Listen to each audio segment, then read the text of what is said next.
Celebox.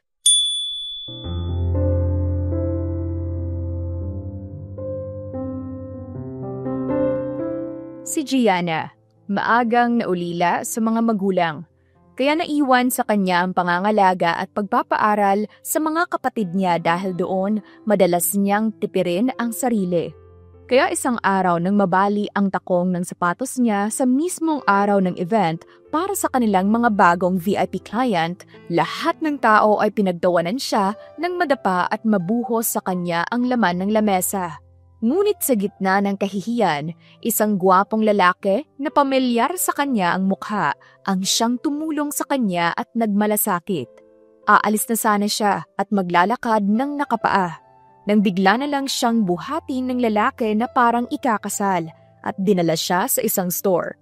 Ngunit dahil sa takot at kalituhan, tinakbuhan niya ito at iniwan sa bilihan ng hindi nakikilala na ito pala ang kababata niyang binastad niya 10 years ago. Dati itong mangingisda na biglang yumaman dahil apo pala ito ng bilyonaryo.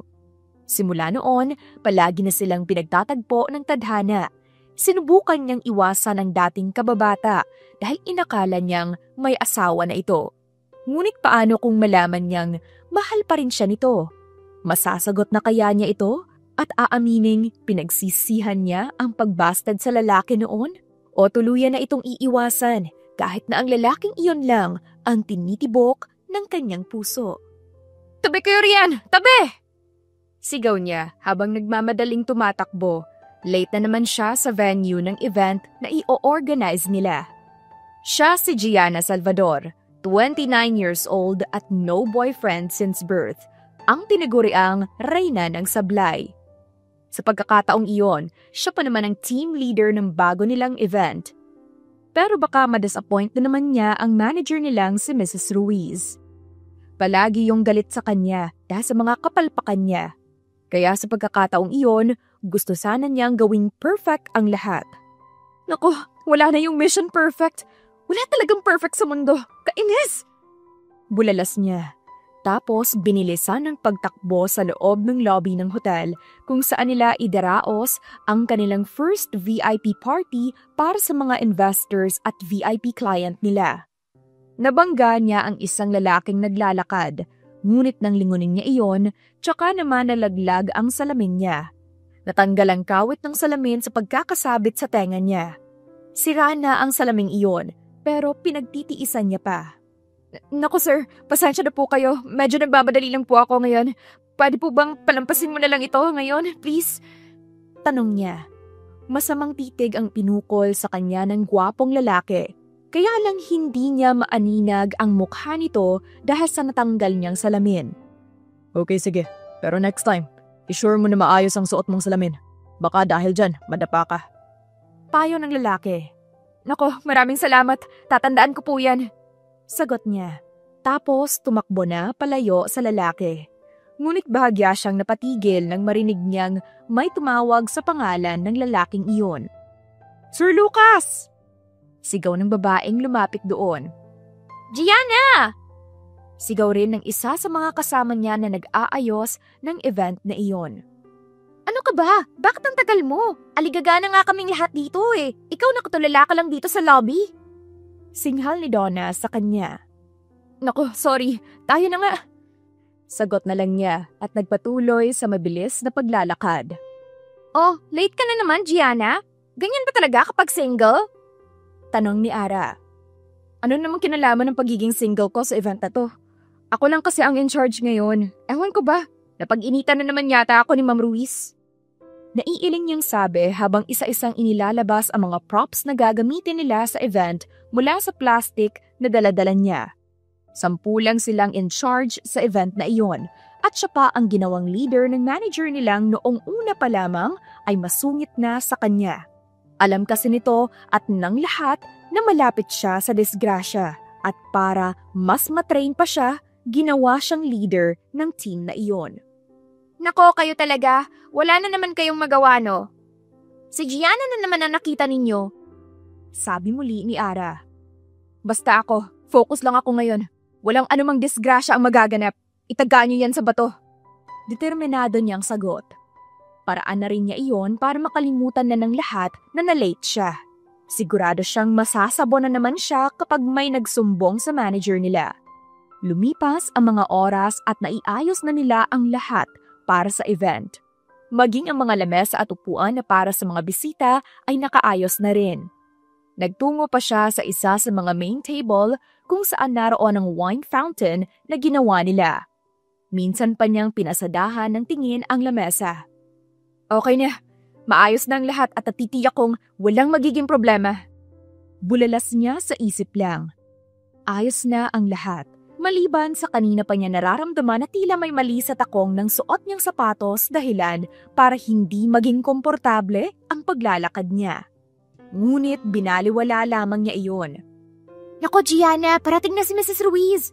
Gusto raw niya, ayos na ang lahat at walang kahit na anong kaguluhan na mangyayari. Sabi ni Donna.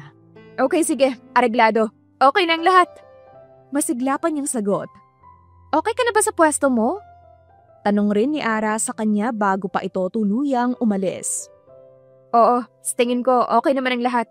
Lahat ng mga guest ay nakaupo na sa kanilang mga mesa at may ilang guest na lang ang hinihintay pa.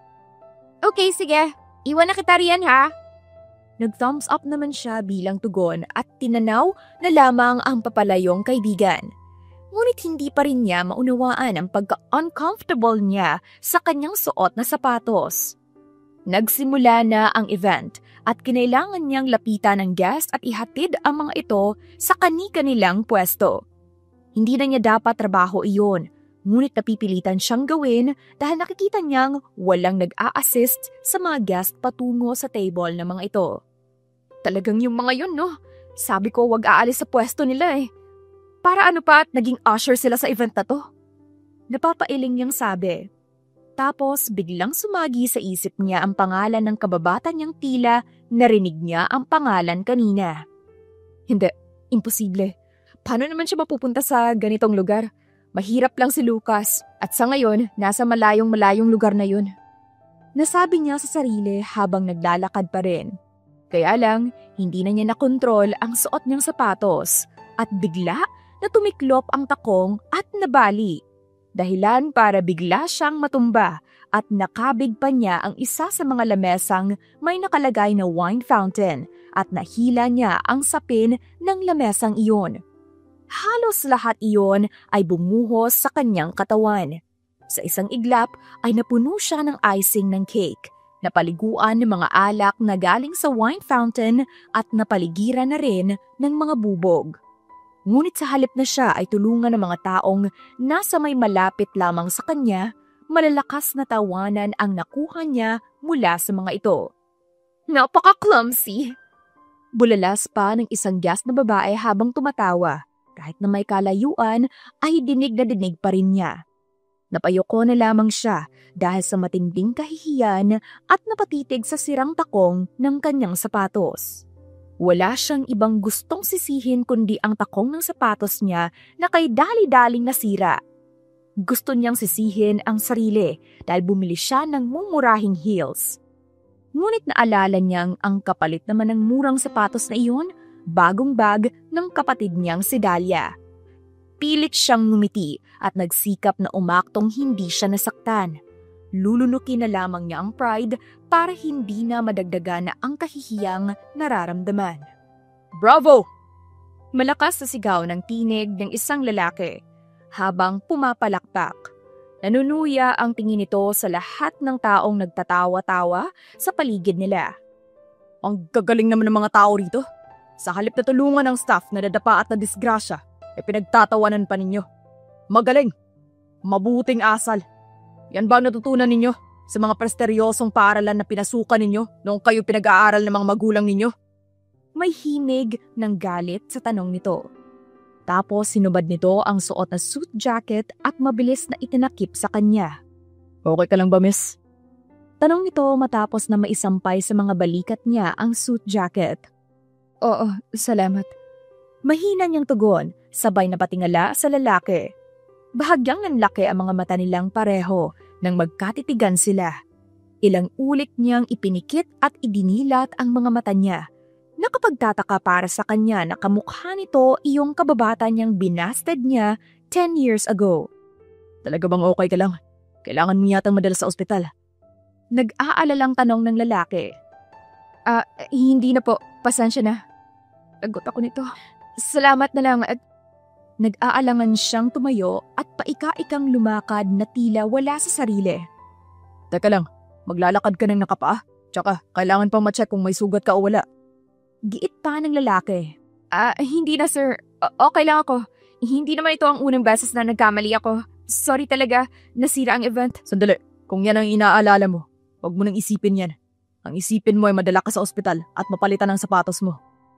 Sabi pa nito, pero hindi na niya iyon pinansin. Sa halip ay naglakad siya na tila wala sa sarili. Naiiling ang lalaking tumulong sa kanya. Hindi ito nakatiis at hinabol siya nito. Tsaka siya biglang binuhat na parang babaeng ikakasal. Nanlaki ang mga mata ng lahat ng mga tao sa buong event. Nagulat dahil sa ginawa ng lalaki. Naku, one of the VIP client ang lalaking yun Bulong ni Donna at Ara.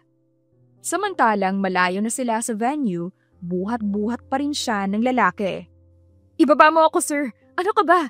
Bakit mo ako binuhat? Ilapag mo na lang ako. Okay lang ako. Sigaw niya dahil sa kahihiyan. Shut up. Total napahiya ka na at nadamay na ako. Dadamay-damay na lang. Pareho tayong napahiya. Kaya manahimik ka. Pagalit na saway nito sa kanya. Naku naman. Baka lalo ako mapagalitan nito. Sabi pa niya habang mariing napapikit. Maya-maya naramdaman niyang inilapag na siya nito. Nang dumilat siya, nakita niyang nasa harap sila ng isa sa mga store doon. Hinila siya nito at pinapili ng sapatos. Mamili ka riyan. Utos ng lalaki. Ha? Ano kasi sir? Wala pa akong pambayad niyan. Sagot niya tapos napalibot ang paningin sa buong store. Nanlaki ang mga mata niya nang makita na mamahalin talaga ang mga sapatos na naroon. Ano? Gusto mo bang maging Cinderella? Sinusuotan ng sapatos ng isang prinsipe? Nakataas ang kilay na sambit ng lalaki habang nakatitig sa kanya. Hindi na po sir. Tsaka na lang po, pasensya ka na po. Mas kailangan ko nang makabalik sa office namin kaysa ang mamili ng sapatos dito. Sige po, bye na! Pasigaw ngunit mahina lang ang pagkasabi niya. Tapos sinabayan niya ng pagkaripas ng takbo. Napatayo ang lalaki. Hoy, Gianna! Natitigilang sigaw pa sana nito, pero napahawak na lang sa bewang. Di niya ba talaga ako nakikilala? Bang klase talaga siya. Walang pinagbago. Naiiling na lang na sinundan siya ng tingin ng lalaking hindi niya nakilala. Nang gabing iyon, umuwi siya ng malungkot sa kanilang bahay.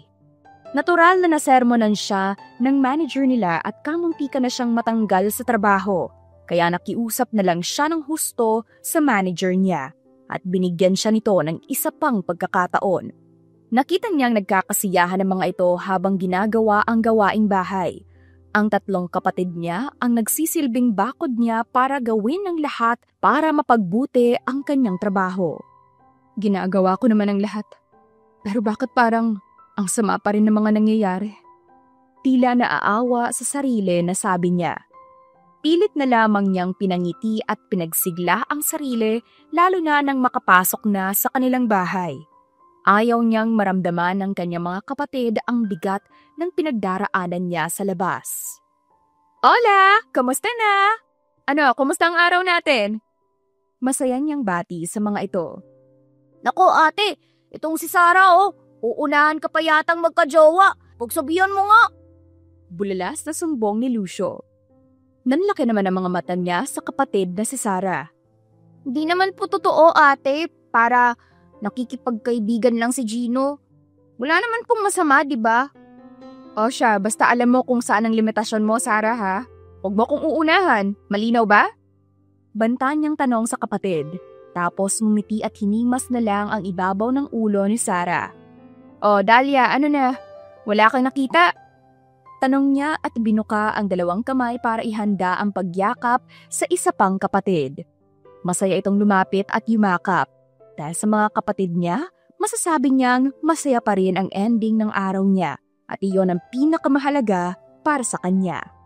Matinding kahihiyan ang sinapit niya kahapon. Pero sa kabila ng kahihiyang iyon, May magandang nangyari sa kanya na hindi niya malilimutan at isa na roon, yung lalaking may mabuting puso na tumulong sa kanya. Hoy, pangiti-ngiti ka dyan na. Baka mapagkamalan kang baliw yan. Ayun no, at pinipage ka na ni Mrs. Ruiz. Lagot ka na naman. Basag ni Donna sa pangangarap niya.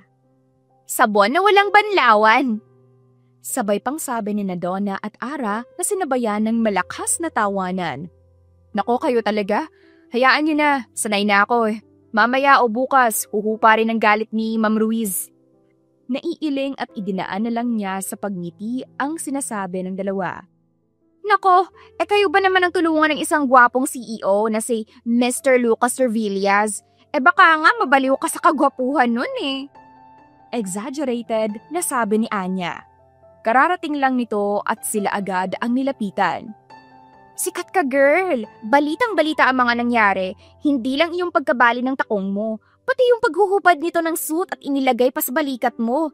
Alam mo bang sinabon ang lahat ng mga staff na naiwan roon? Pati na yung ibang tao na nagtawa sa'yo.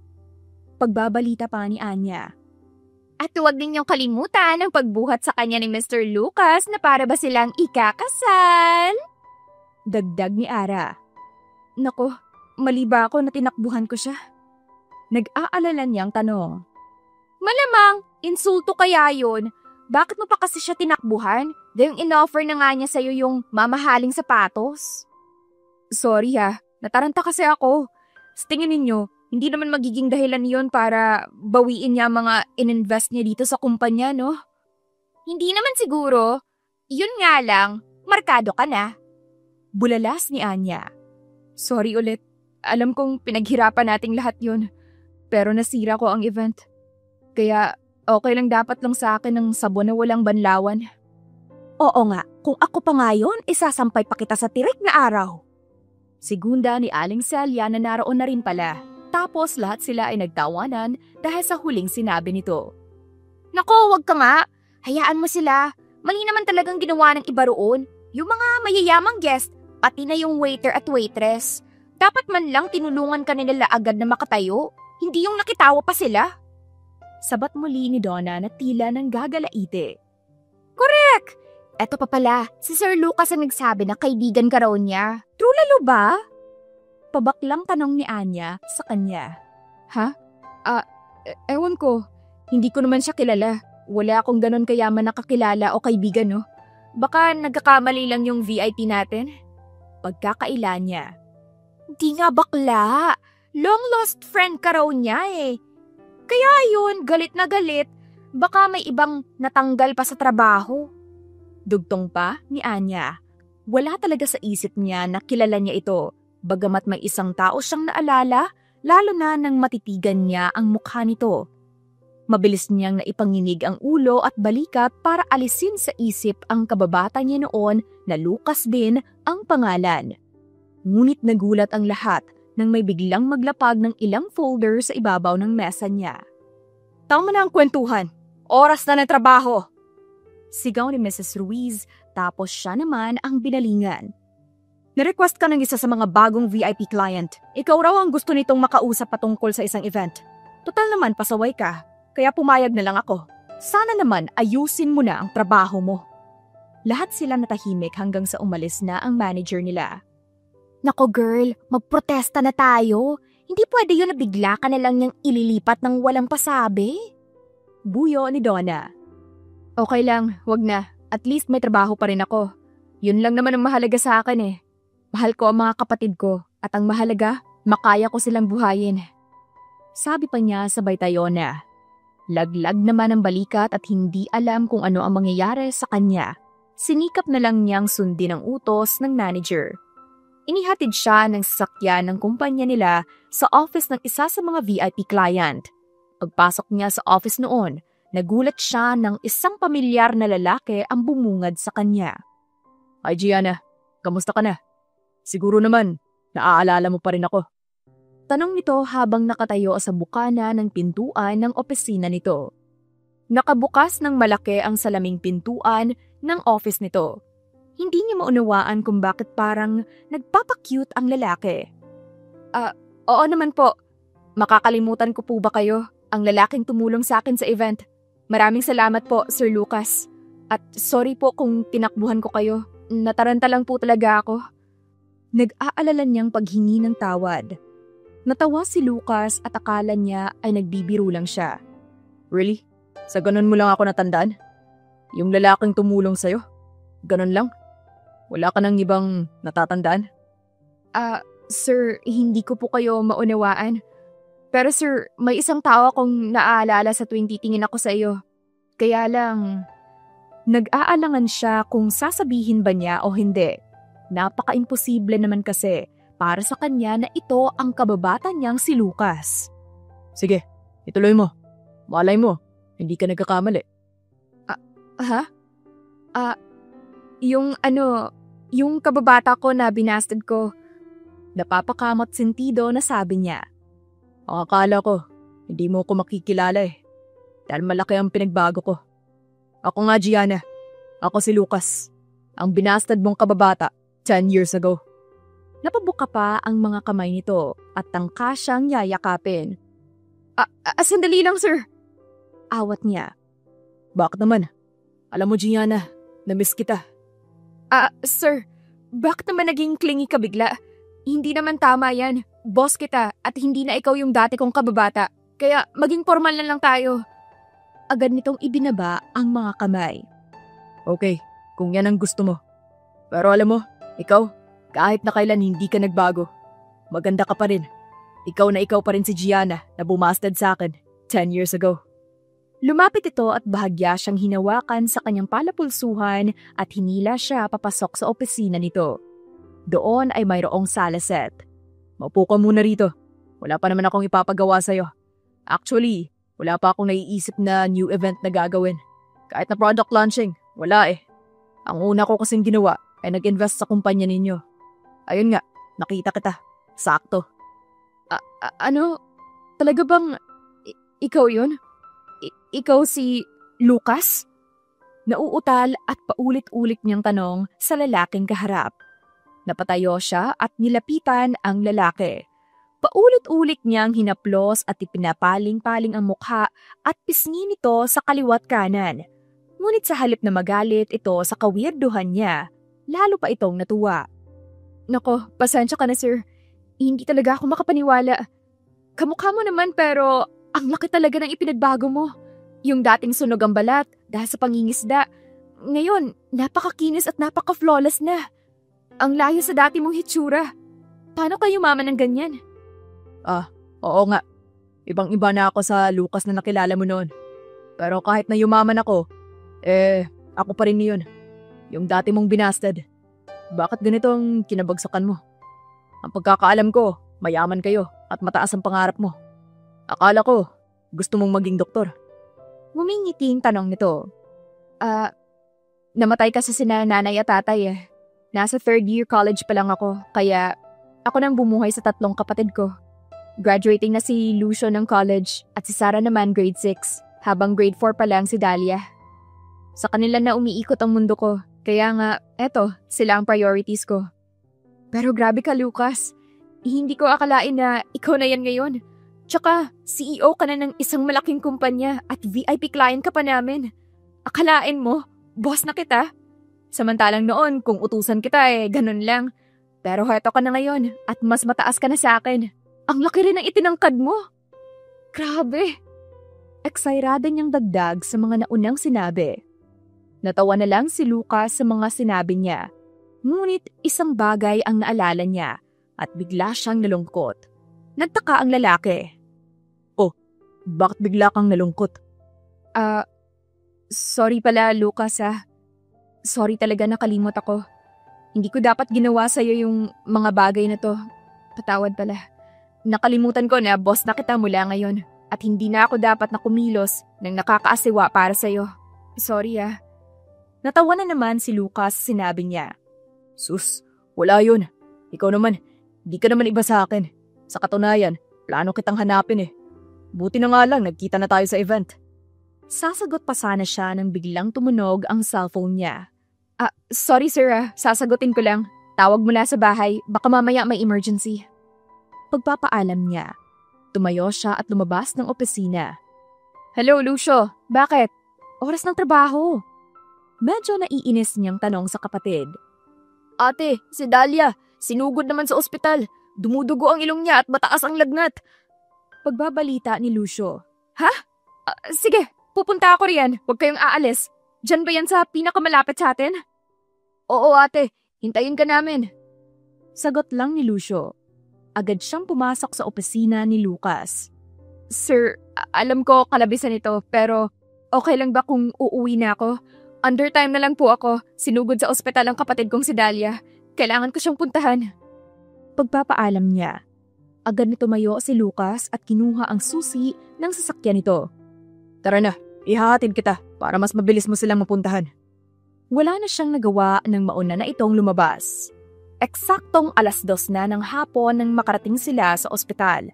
Nasa emergency room si Dahlia. Lucio, kamusta na si Dahlia? Tanong niya agad nang makita ang kapatid. Ate, sabi ng doktor may dengue siya. Kaya pala ang taas ng lagnat niya. Ganun ba? Pero ayos na ba siya ngayon? Oo ate, pero kailangan pa rin niyang maobserbahan. Ang sabi po kasi ng doktor, kailangan pong tumaas ang platelets niya. Sige, pupunta lang ako sa billing para tingnan kung magkano ang babayaran ko. Sabi niya, ngunit nagulat siya nang harangin siya ni Lucas. Kararating lang nito dahil nauna siyang pumasok sa emergency room. Okay na, binayaran ko na ang bills niya at ang mga susunod pa. Oh, siya na ba si Lucio? Baling ito sa kapatid niya. Oo, siya na nga. Iyong na-dengue ay ang bunso namin, si Dahlia. Nag-aalala niyang sagot.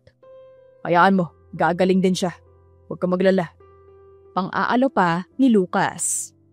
Minsan pa naramdaman niya na tulad pa rin ito ng dati. Mabait na noon pa man si Lucas sa kanya.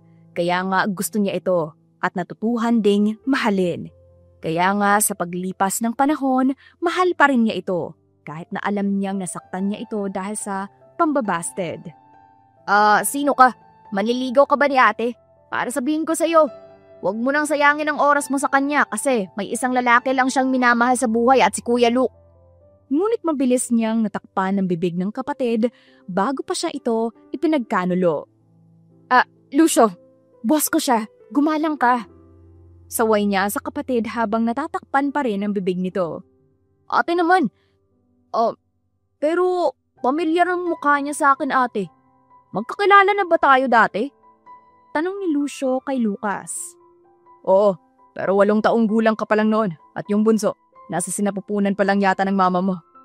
Natatawang sagot ni Lucas. Ikaw po ba si Kuya Lucas? Yung binasted ni ate? Kasunod noon ay kinurotnan niya ito sa tagiliran. Aray ko ate!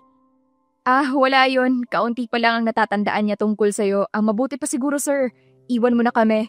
Okay na po kami rito. Salamat din sa pagbabayad mo sa bills namin. Ipapabawas ko na lang po sa susunod kong sweldo. Nahihiya niyang sabi sa boss. Hindi. Wag na. Hindi na kayo iba sa akin. Alam mo kasi,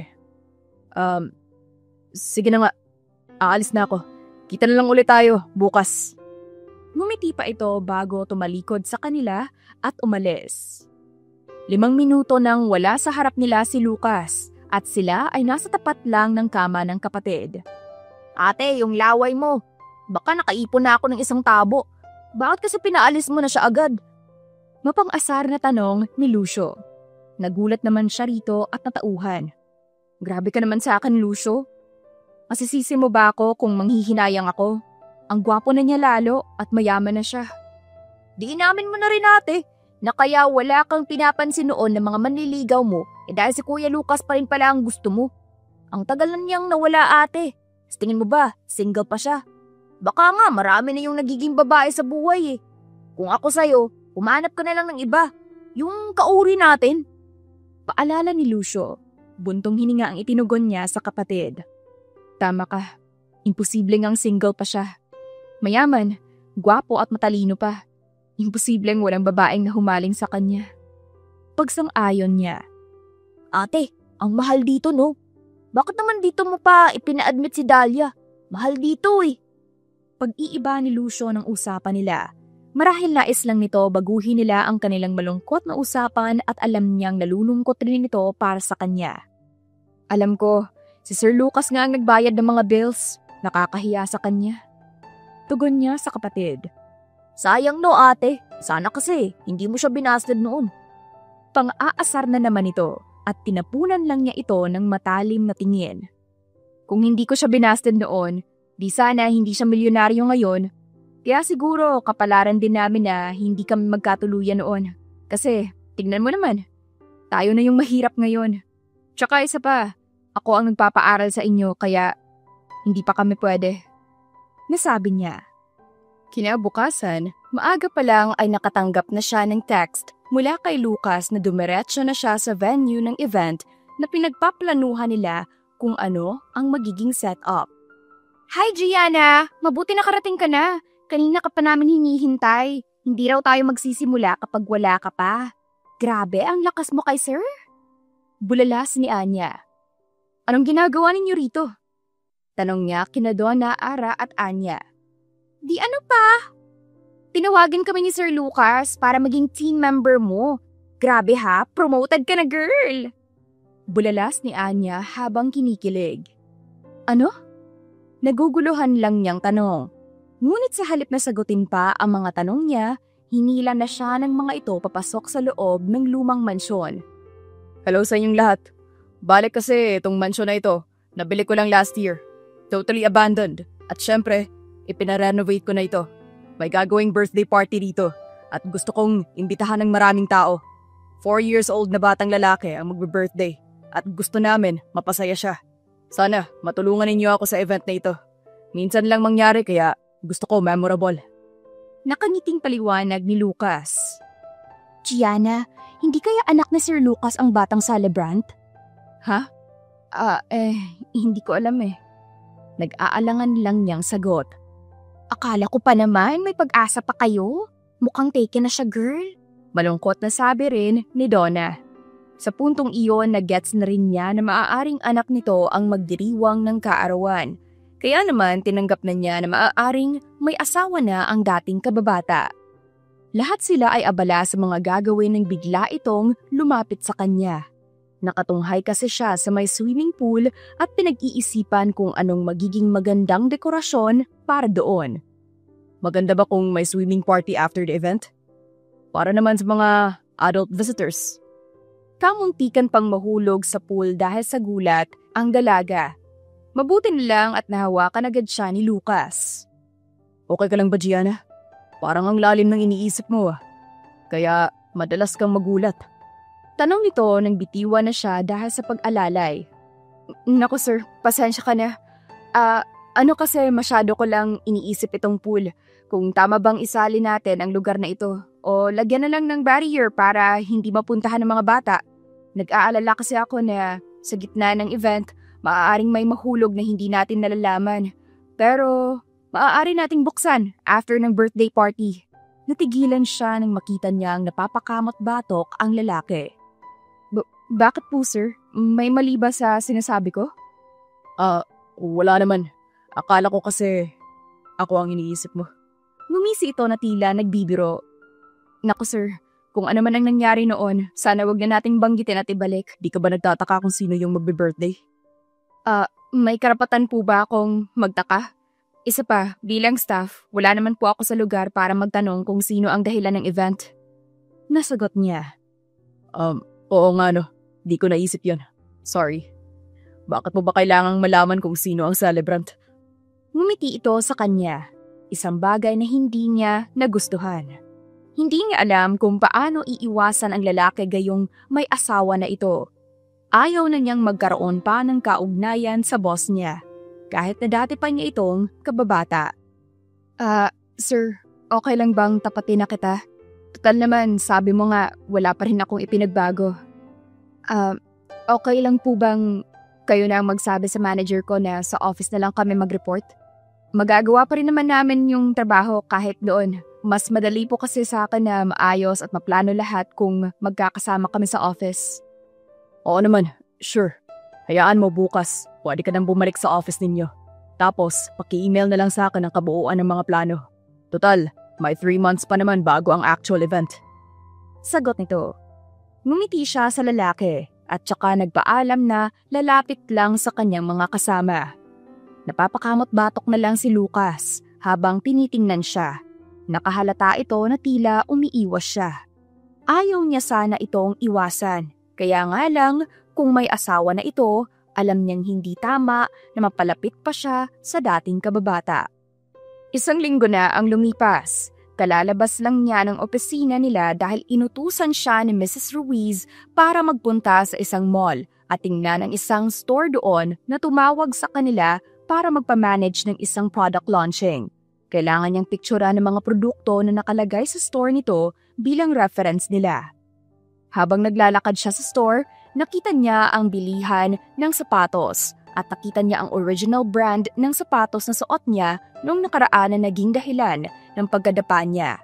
Doon naalala rin niya ang unang beses at muli nilang pagtatagpo ng kababatang si Lucas. Grabe, ang mahal mo kasi.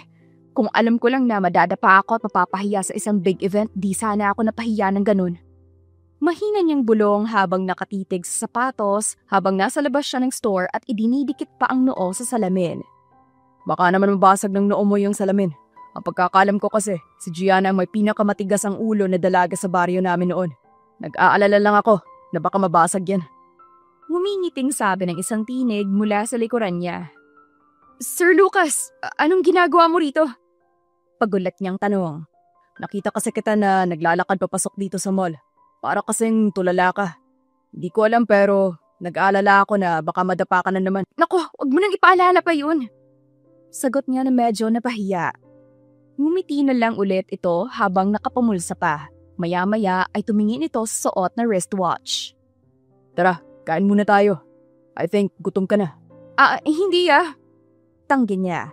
Ngunit ipinagkanulo siya ng sarili niyang sikmura nang kumulo ito. See? Ngumisi lang si Lucas. Tapos hinawakan siya nito sa isang palapulsuhan niya at marahan siyang hinila. Sa isang restaurant na nasa mall ding iyon sila humantong.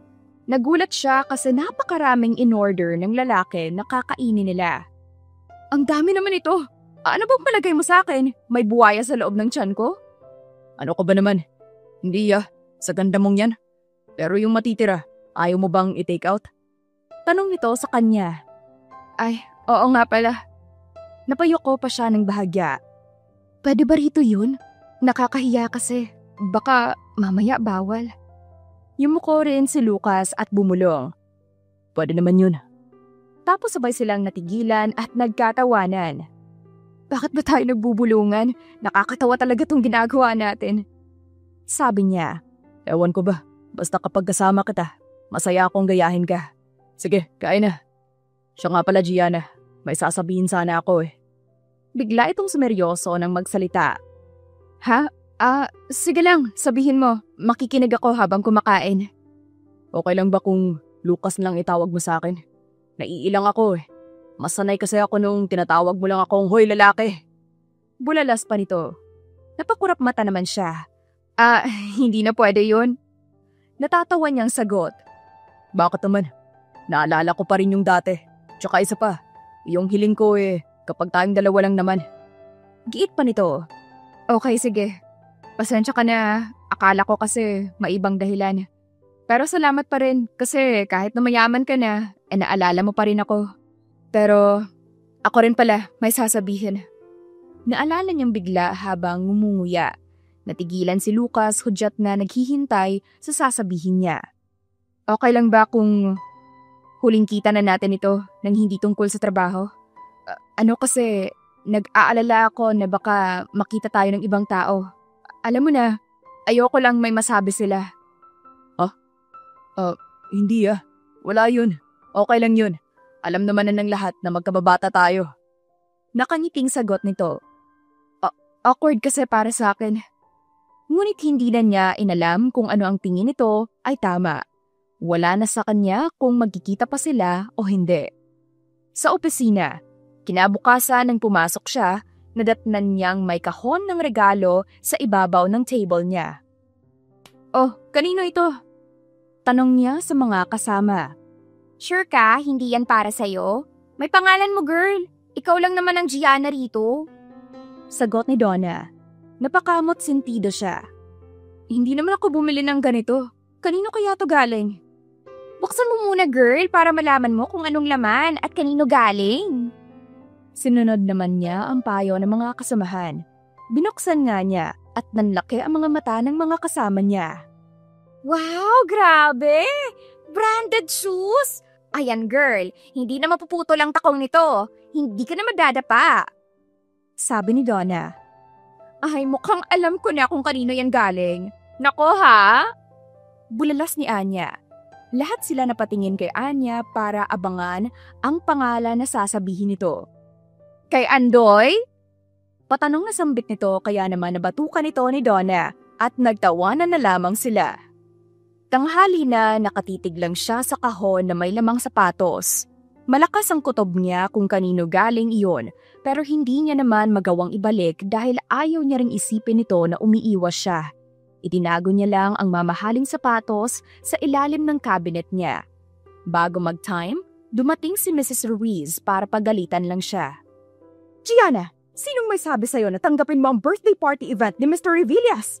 Hindi ba sabi ko sa'yo, hindi kayo ang nakatoka sa celebration event? Ipagawa mo sa iba yan. Ipasa mo kay Aliza. At humanap kayo ng mga business event na gagawin ninyo.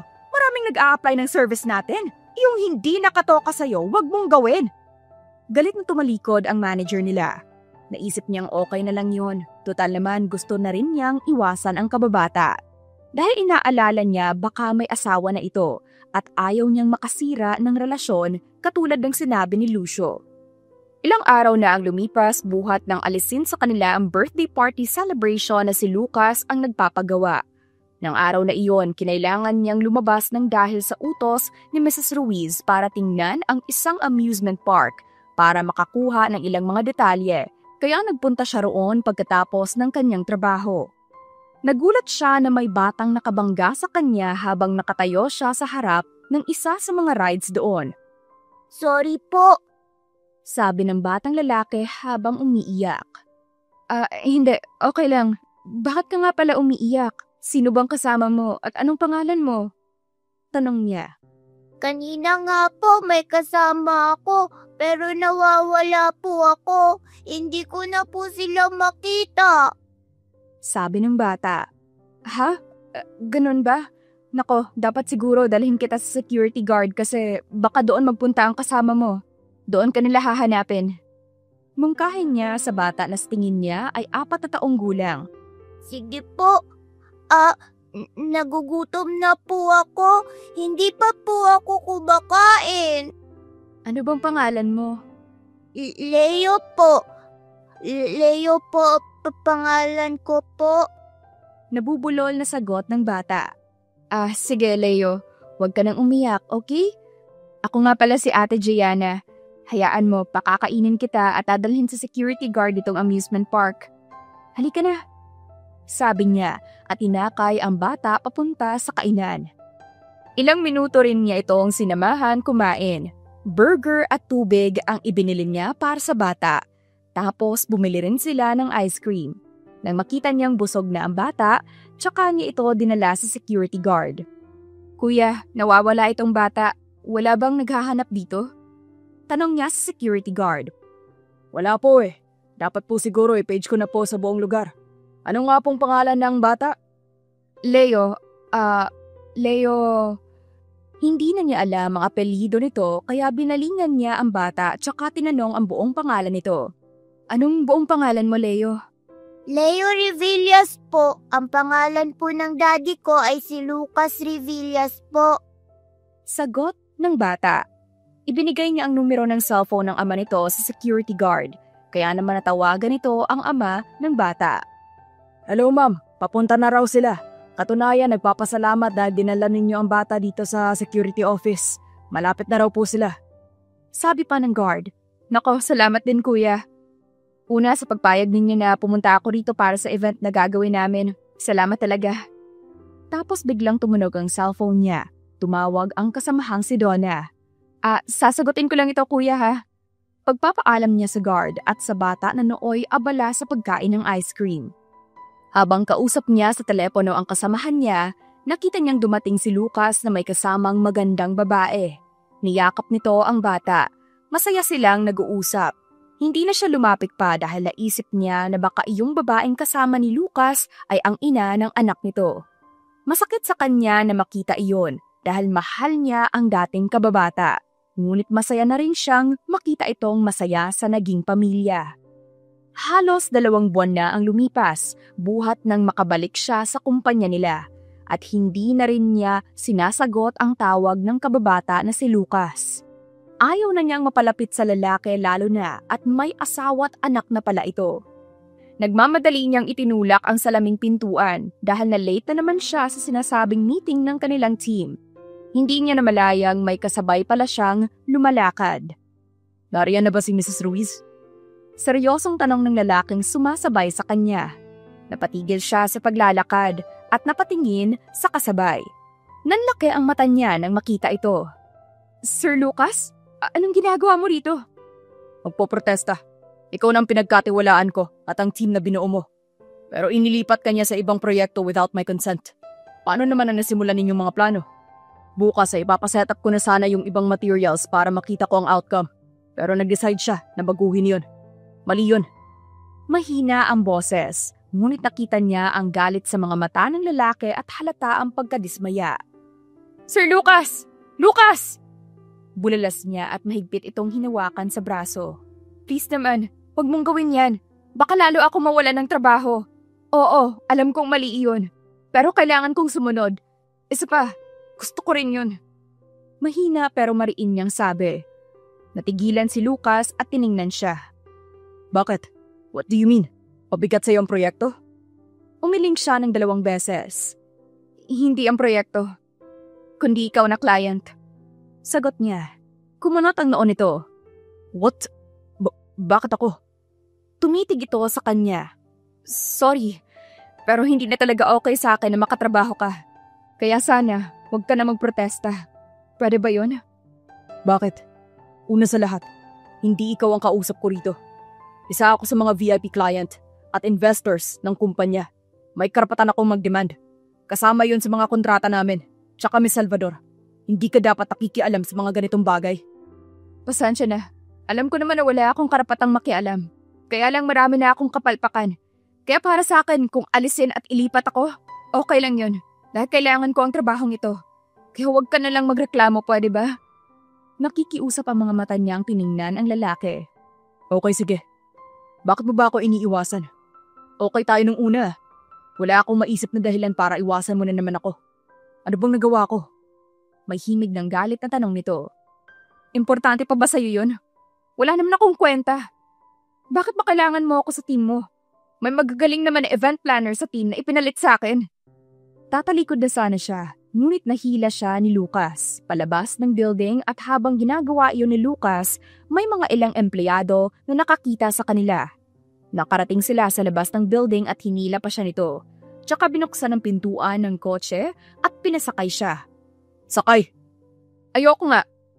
Kapag hindi ka sumakay, aakyat ako sa taas at makikipagtalo kay Mrs. Ruiz at pipilitin ko silang ibalik sa iyo ang pamamahala ng project event ko at ipapasasante ko ang ibang empleyado. Banta nito. Nanlaki ang mga mata niya, ngunit nakita niya ang determinadong mukha ng binata. Sakay sa kotse! Utos nitong muli. Wala siyang nagawa kundi ang sundin nito. Pagsakay niya, sumakay na rin ito sa driver's seat at saka pinaandar ang makina at sa isang iglap ay malayo na sila sa building. Sir Lucas naman, saan mo ba ako dadalhin? Lucas na lang. Sagot nito. Sir, di ba sinabi ko nang hindi na pwedeng Gusto pa rin kita, Gianna. Bulalas ni Lucas. Nababaliw ka na. Stop this car. Kailangan ko pang magtrabaho. Oo, nababaliw na siguro ako. Pero mahal pa rin kita. Sa tingin ko, pwede mo na akong pagbigyan ngayon. Noon, hindi ko maipaglaban ang sarili ko sa'yo. Dahil alam kong wala akong maipagmamalaki. Pero ngayon, kaya na kitang panindigan. Dahil ba mayaman ka na? Ipinapamukha mo na sa akin na kaya mo nang gawin ang lahat ng magustuhan mo? Maraming salamat na lang, Lucas. Pero ayokong makasira ng pamilya. May anak ka na at natural na may asawa ka na. Kahit nasabihin ko pa sa'yo na pinagsisisihan kong binastad kita at mahal kita kahit na nagkalayo tayo. Hindi sapat na dahilan yun para gawin kong kabit ang sarili ko. Di pa ako nababaliw para sirain ang dignidad ko. Biglang inihinto ni Lucas ang kotse. Akala niya malinaw na rito ang mga sinabi niya. Tatalikod na siya para bumaba, ngunit nahablot siya ni Lucas at bigla na lang kinabig tsaka hinalikan. Mabilis niya itong naitulak at nasampal. Bakit mo ginawa yun? Hindi to tama. Aalis na ako. Inaamin ko sa'yo. May mga anak na ako. Pero wala na akong asawa. Nasabi ni Lucas. Napatigil siya. Hindi niya alam kung bakit pero maraming beses niyang hiniling na marinig ang mga salitang yon. Pero ngayong narinig na niya, parang hindi siya makapaniwala. Anong sabi mo? Oo, Gianna.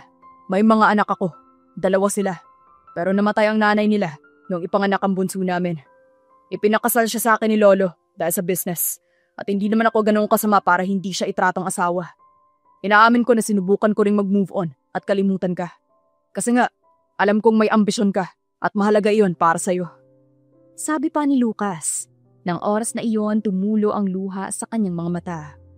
Kung totoo ang sinasabi mo, sino yung babaeng nakita kong kasama mo nung nawala ang anak mong si Leo? Yun ba? Kapatid yun ng dati kong asawa. Gusto rin nilang ipakasal sa akin. Kaya lang, hindi ko siya gusto. Simula nang mawala ang asawa ko, sinabi ko na sa sarili ko na bago mag-birthday ang panganay ko, kailangan kong malaman kung nasaan ka at ano ang kalagayan mo. Nalaman ko ngang sa William Event Management Company ka nagtatrabaho. Kaya agad akong nag-invest at naging VIP client nila para makita ka. At hindi ako nagkamali. Nakita kita. Ano? Hinanap mo ako? Oo. Alam ko kasing hindi mo ko hahanapin. Sa puso ko, mahal pa rin kita. Ang gusto ko lang naman malaman kung ano ang naging buhay mo sa nakalipas na 10 years. Nalaman ko nga na wala na ang mga magulang mo at ikaw nang bumubuhay sa mga kapatid mo. Pero ang pinakamaganda sa nalaman ko, yung single ka pa until now. Kaya alam ko na hinihintay mo ako. Tama ba? Ano? Alam mong hinihintay kita? Paano mo naman naisip yun? Hindi nga kita nakilala eh. Napapabuga ng hangin na sagot niya. Sinikap niyang pigilan ang kilig na nadarama ng mga oras na iyon. Umangat ang mga kamay nito at inayos ang suot niyang salamin. Kasi nga, lumabo na ang mga mata mo sa kakatrabaho para sa mga kapatid mo. Kahit na bagong salamin at bagong sapatos, hindi mo nagawang bilhan ng sarili mo. At para sa akin, kahanga-hanga kang babae. Tipid ang ngiti, ngunit nakatitig sa kanya si Lucas. Sa puntong iyon, sinalubong na niya ang mga titig nito. At nang muli siyang hagka ng lalaki, napapikit na lamang siya. Hindi niya alam kung tama ba, pero sa lakas ng pintig ng puso niya, para na siyang hindi makahinga. Wala siyang nagawa kundi ang damhin ang halik na iyon mula sa lalaking alam niyang itinitibok ng puso niya. Humantong sila sa beach resort na nasa malapit lang. Kapos sila nakaupo sa buhanginan at nakatanaw sa papalubog na araw habang dinadama ang alon ng tubig dagat sa kanilang mga paa. Kakausapin ko si Mrs. Ruiz. Di tama yung ginagawa niya. Ba't kanya pinag-iinitan? Kailangan mo yung project na yun. Inasasabi ni Lucas.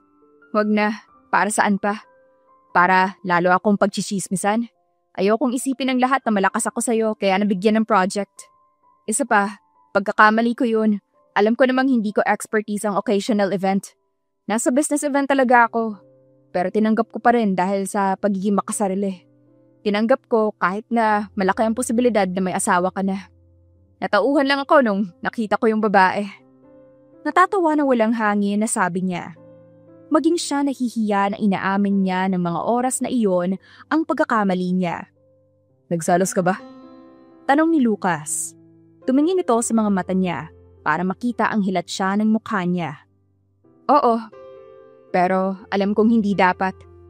Kasalanan ko naman ang lahat eh.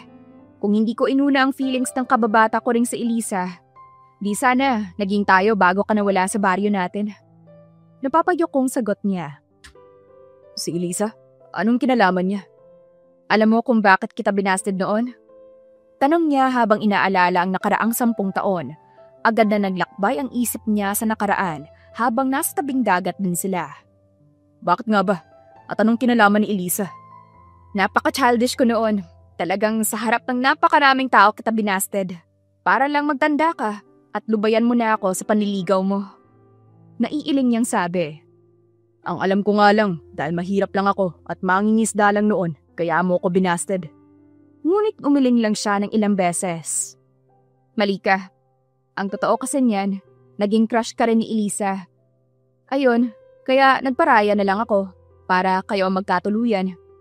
Yun pala, luluwas kayo ng pamilya mo nang walang paalam. Tapos malaman-laman ko, ilang buwan na palang buntis si Elisa sa kaklase niyang si Rudy. Napanguso niyang sabi. Tapos sabay pa silang natawa. Sa'yo galing yung sapatos na mamahalin, no? Alam kong sa'yo galing yun. Nakangiti niyang tanong habang tinitingnan ang mga mata ng binata. Oo na. Natuwa kasi ako sa itsura mo nung nakatayo ka ron sa mall. Naisip ko rin palagi kang naglalakad. Kaya binili ko yon after nating kumain. Natutuwang sagot ng binata. Bakit mo ginawa yun? Ang mahal kaya nun. Kasi ayoko nang madapa ka pa ulit.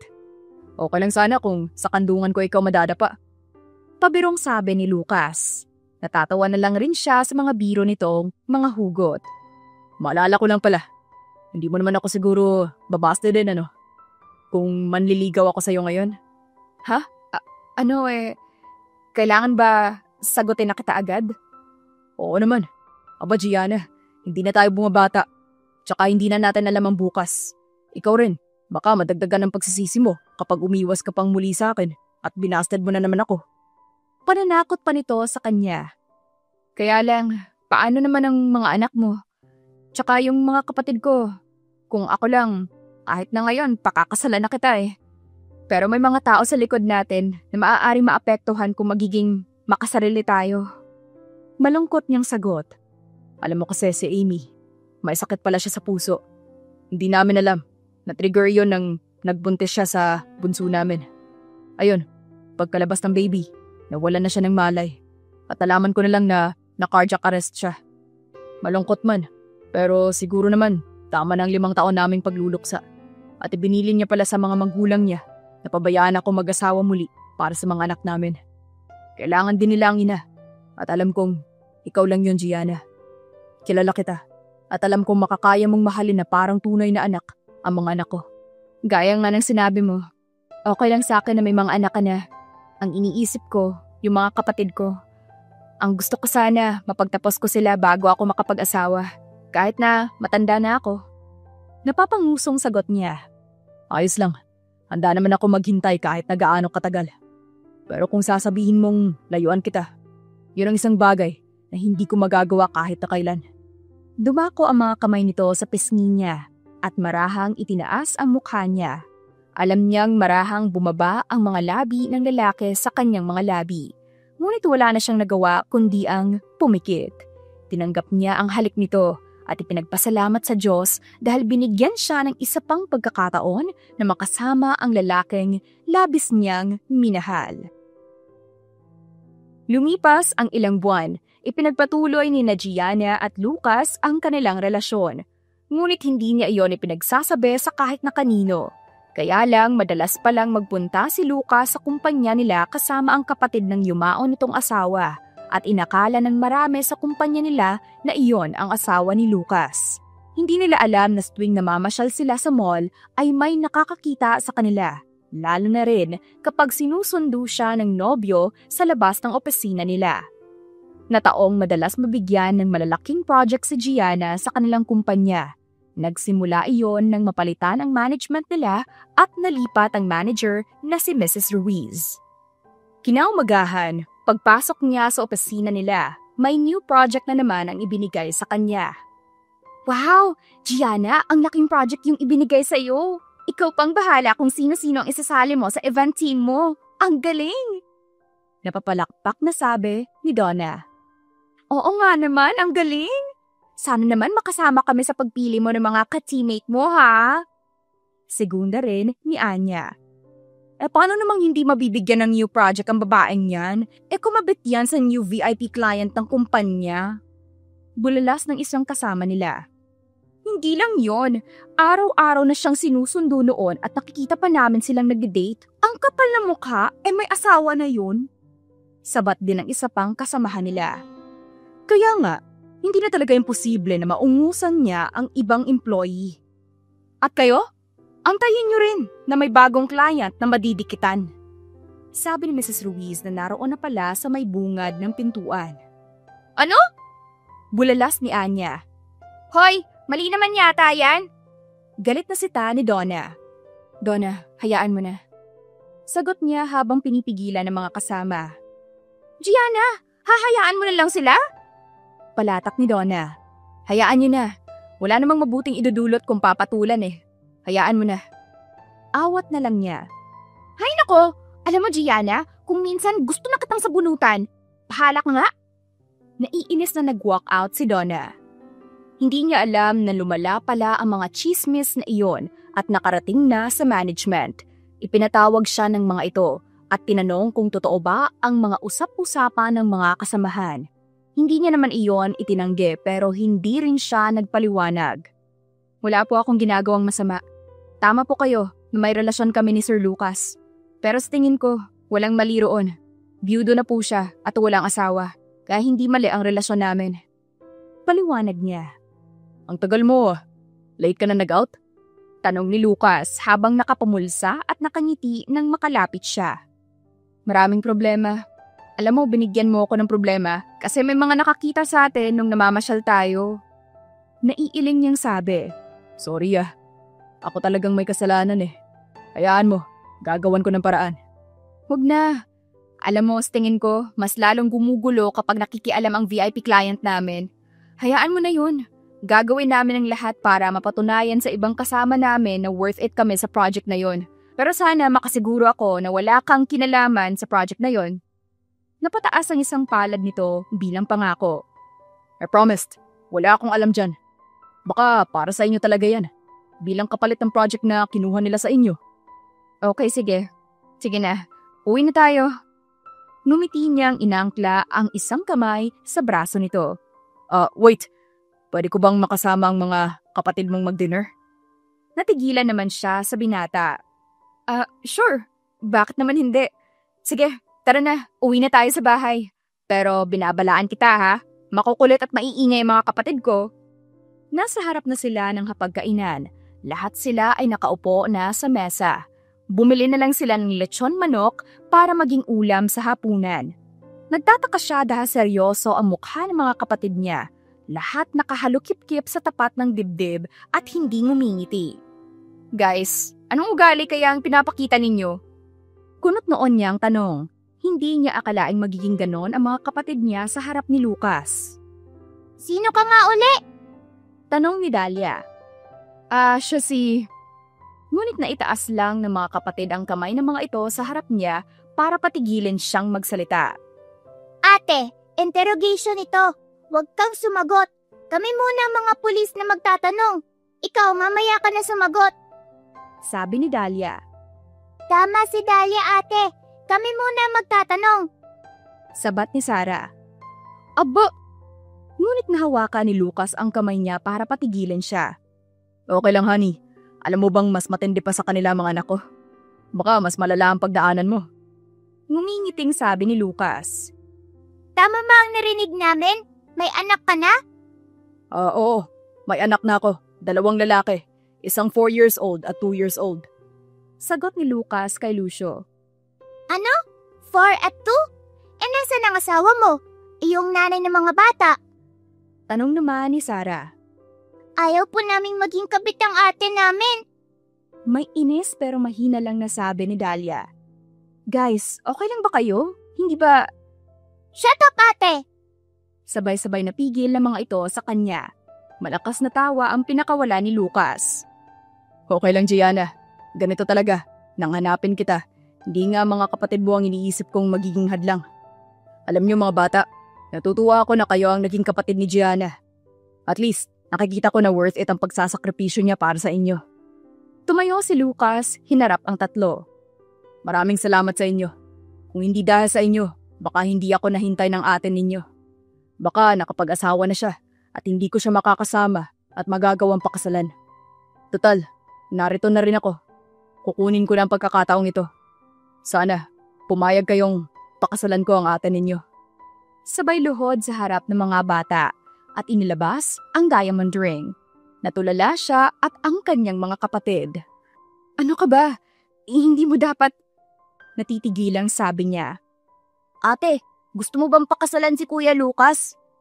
Tanong ni Lucio. Napatingin siya sa mga ito, tapos napaluhod na rin. Tumabi siya sa nobyo. Sorry, alam kong marami pa akong obligasyon sa inyo.